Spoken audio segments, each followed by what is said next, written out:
I am committed to being better in all areas of my life forever in order to maximize my enjoyment of life. I've learned to relish in incremental growth. Mastering these habits that I'm going to share with you guys have allowed me to become the woman of my dreams and will keep me on the path of improving my life and enjoying my life.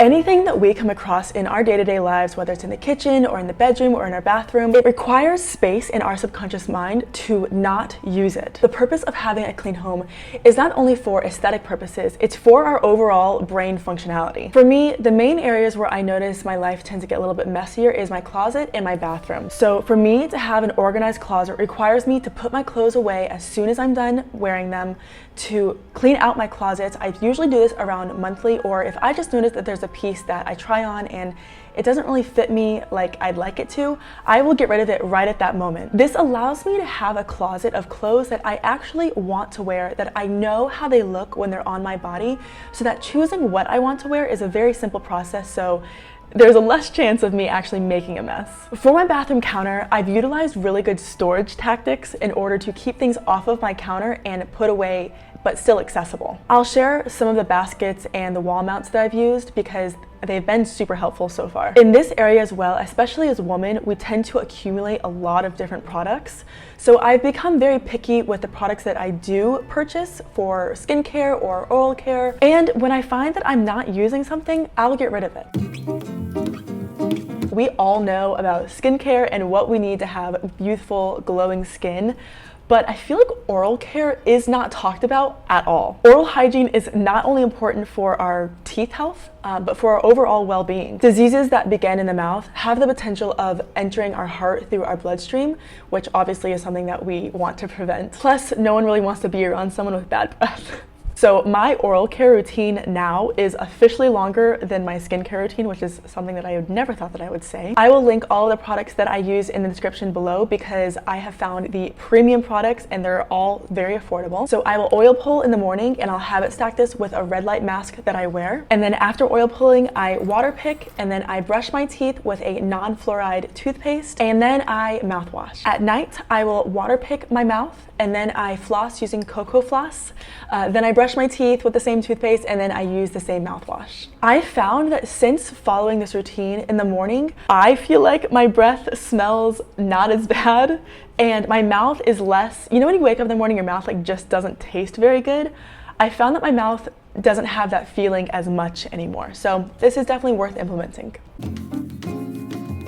My boyfriend has made multiple videos about our sleep routine, so I will link those below if you want to watch them because we are, me more so because of him, he's been kind of the instigator of all of this. He's so strict about his sleep and it's filtered its way through me and now I'm very strict with my sleep as well. The ways that I've gone about doing this are investing in good sheets. This does not mean that you have to buy $200 sheets for your bed. You can find really good ones off of Amazon or even Facebook Marketplace. You're going to want to find a pillow that puts your head in the right position. So when you're sleeping, you want your neck to be in this position, but picture this horizontally.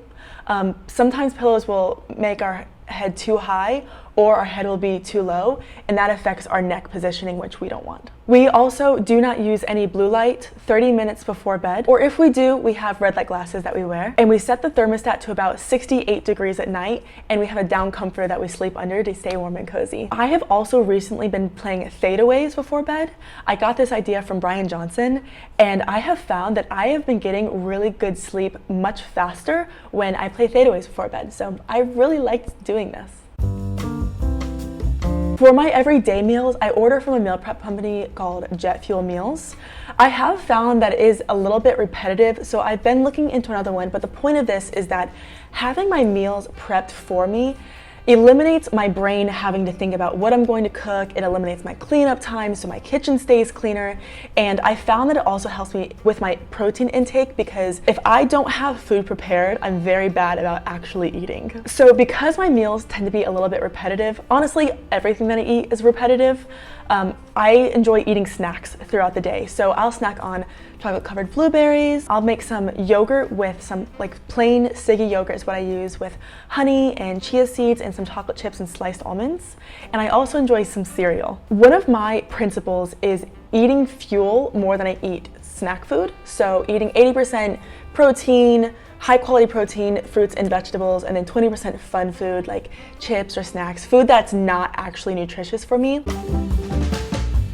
There has never been a day when I have regretted working out. Even when I'm like in the worst part of my menstrual cycle, like right before my period, when I'm in my luteal phase and I'm moody and I'm cramping, and I still go to the gym and do a slow workout, I have always left the gym very glad that I moved. Now, movement does not equate going to the gym. Movement can be playing with your children outside on the playground, being very interactive with them.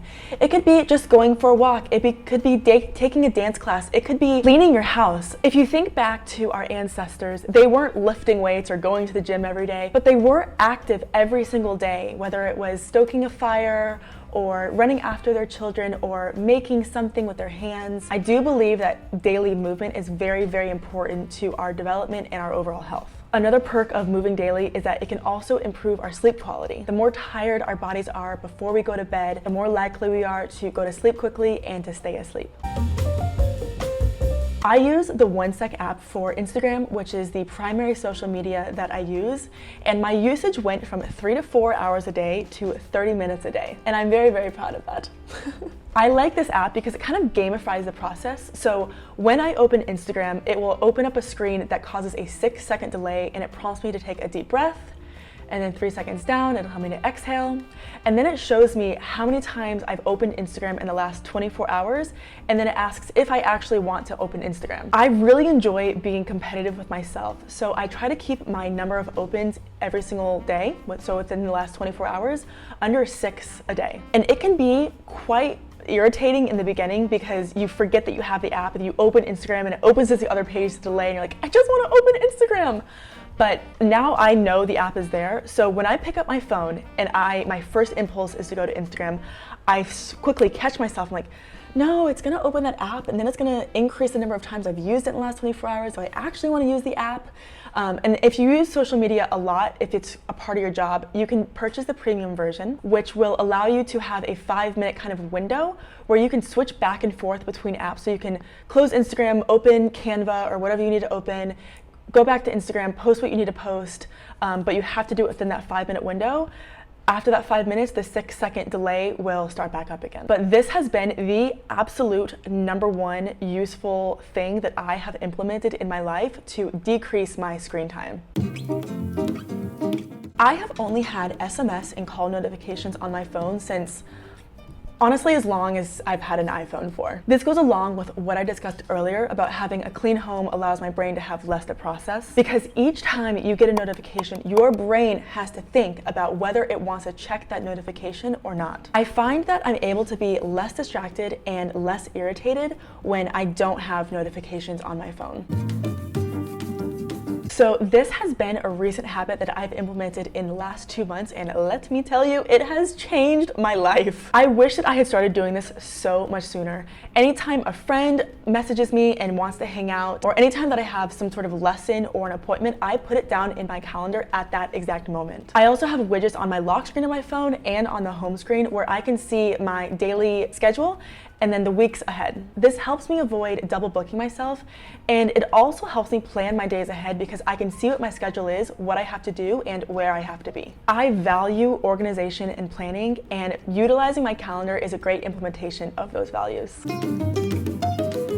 I review these every single morning before I begin journaling using the Day 1 app. Repetition creates mastery, and I believe that the daily consumption of the woman that I am becoming helps me to ingrain her habits, demeanor, attitude, and the language that she uses into my life. I don't practice these perfectly, which is why I review them daily. I review every single one, every single day, but there will be instances where I will really meditate on 1 to 3 of them that I find that I'm not implementing very well.